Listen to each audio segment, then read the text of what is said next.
Brazilian coup threatens democracy and national sovereignty. His new book, Failed: What the Experts Got Wrong About the Global Economy. We welcome you both to Democracy Now! Mark, why don't we start with you? What do you believe is happening right now in Brazil?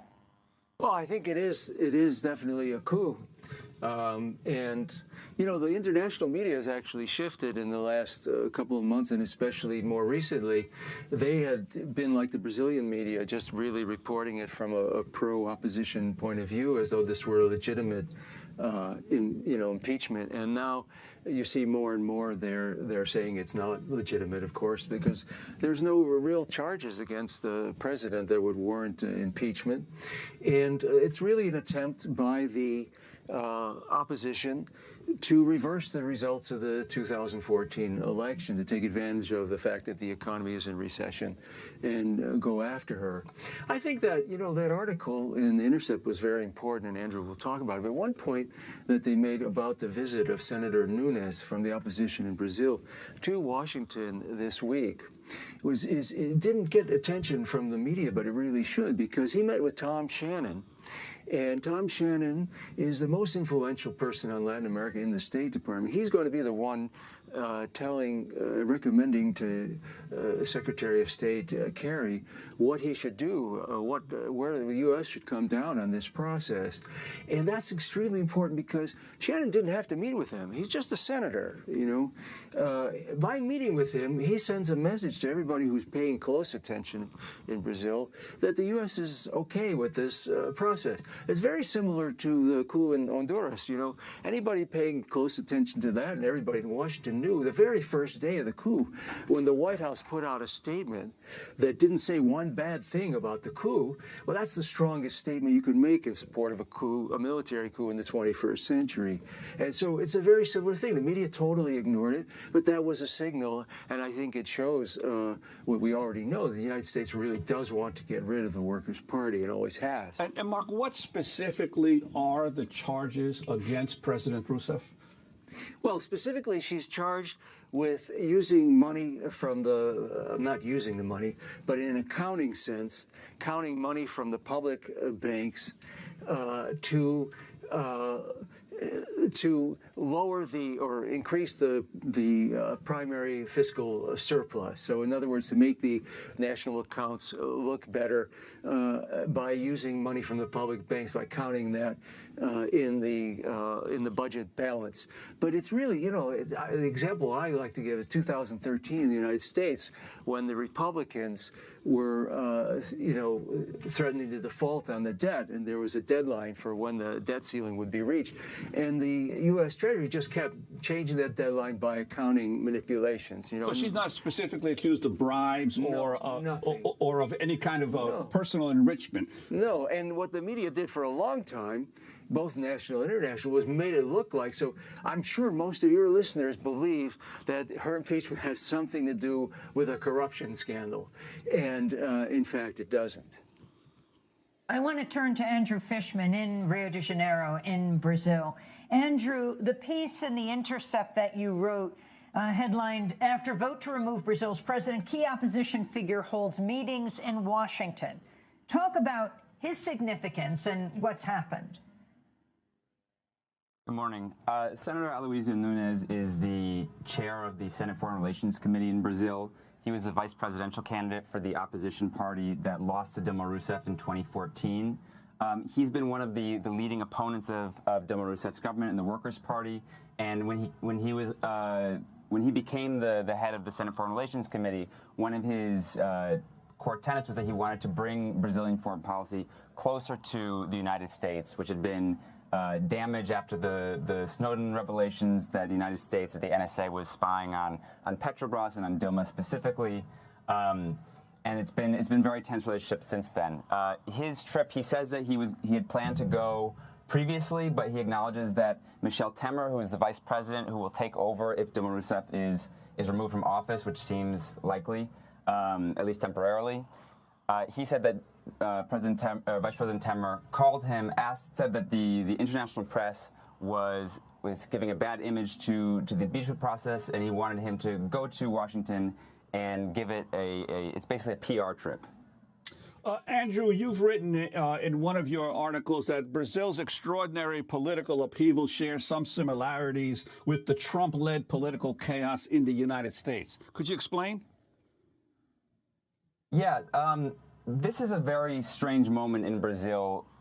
It's not common that such tensions and such strong feelings are felt on the streets of the country. I mean, because of this political scandal that's going on right now, there have been fistfights in the street over politics. I went to a protest on Sunday on Copacabana Beach in Rio, and they had one scheduled early in the morning for in support of the government, or at least in support of democracy, depending on who you ask.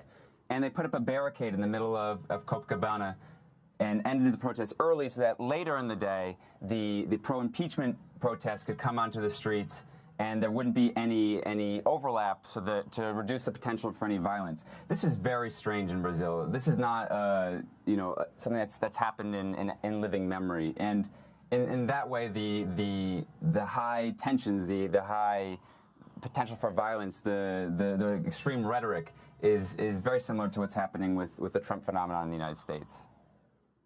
The Intercept's Glenn Greenwald, who you wrote this piece with, Andrew, recently interviewed the former Brazilian president, Lula da Silva. Lula described the situation in Brazil also as a coup. I'll tell you why it is a coup. It is a coup because while the Brazilian constitution allows for impeachment, it is necessary for the person to have committed what we call high crimes and misdemeanors. And President Dilma did not commit high crimes nor misdemeanors. Therefore, what is happening is an attempt by some to take power by disrespecting the popular vote. That's why I think the impeachment is illegal. There is no high crime or misdemeanor. As a matter of fact, I believe that these people want to remove Dilma from office by disrespecting the law, carrying out, the way I see it, a political coup. That's what it is, a political coup. So that was the former president of Brazil, Luiz Inácio Lula da Silva, being interviewed by Glenn Greenwald. Now, they're attempting to charge him too, right? And so the president, the current president, Rousseff, has appointed him to work for her so that he would share immunity. Andrew, can you talk about his role right now and also what the media is doing in Brazil? Yes. So President Dilma brought Lula back in to be her chief of staff a few weeks ago. That was approved and blocked and approved and blocked, and it's this whole back and forth. And right now, he's still not officially in the position that will be decided by the Supreme Court, I believe, today. She brought him in ostensibly to help build a coalition to push back against the move for impeachment. In the lower house, that didn't work, but he's been doing a lot of behind-the-scenes dealings and trying to offer ministries or different positions or doing the backroom dealings. That's basically how Brasilia works and most politics works in the world. He said that this process is a coup. Most of the international observers that have been paying attention to this agree with him that this is an anti-democratic movement. The New York Times, The Guardian, even The Economist, the Secretary General of the OAS and of UNISOR, all of them have said that there's no legal basis for impeachment. Dilma's crimes, if they are crimes, have not reached the level of high crimes and misdemeanors, which is the standard for impeachment, and therefore this is an illegitimate anti-democratic motion. I don't call it a coup necessarily, nor do most of those people, because a coup in the common parlance generally connotes some sort of either a military group suddenly taking power. They are using the judiciary and the legal processes to do this action, but they're doing it in a way that has no basis in legality.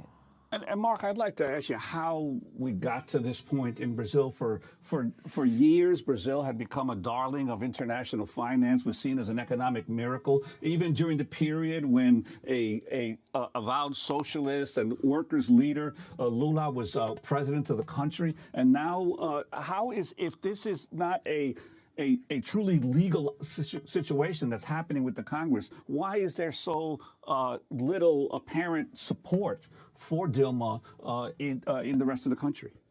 Well, there is support. I mean, there's a base within the Workers' Party, and they're in the streets too. And the media was ignoring them for quite a while, and still does to a large extent. So, but I think the reason, well, the media is a huge part of the thing. I mean, imagine if we had Fox News was, 70%, 80% of the media here.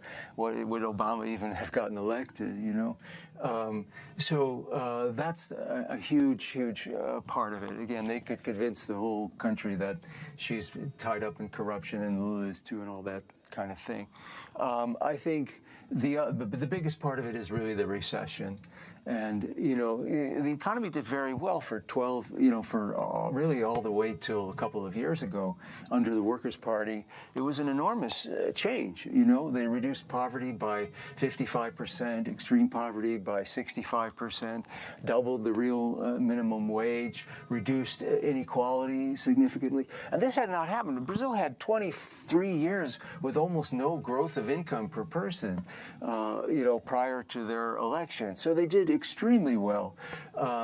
And I think they made mistakes. And actually, Lula said this the other day, that Dilma made a mistake by trying to please the banks. And that's been their problem in the last few years. Basically, they implemented austerity policies, raised interest rates, cut public investment enormously, and really pushed the economy further into recession. That's the big mistake they made. They wouldn't be having these problems if it weren't for that. I wanted to ask Andrew Fishman about the role of former Secretary of State under President Bill Clinton, Madeleine Albright, and also the CEO of Kellogg Corporation. Yes, Senator Aloysio Nunes is in Washington yesterday. He was hosted in a private luncheon by the Albright Stonebridge Group, which is Madeleine Albright's firm, and the former CEO of Kellogg is also the co-chair of the firm. We tried to get in contact with them. We asked them who would be attending. They said it's a closed-door meeting with no media access for Washington political leaders and for business leaders. One of the senior advisors affiliated with the Albright Stonebridge Group has been is the leader of an organization down here that's very involved in the push against the Dilma government.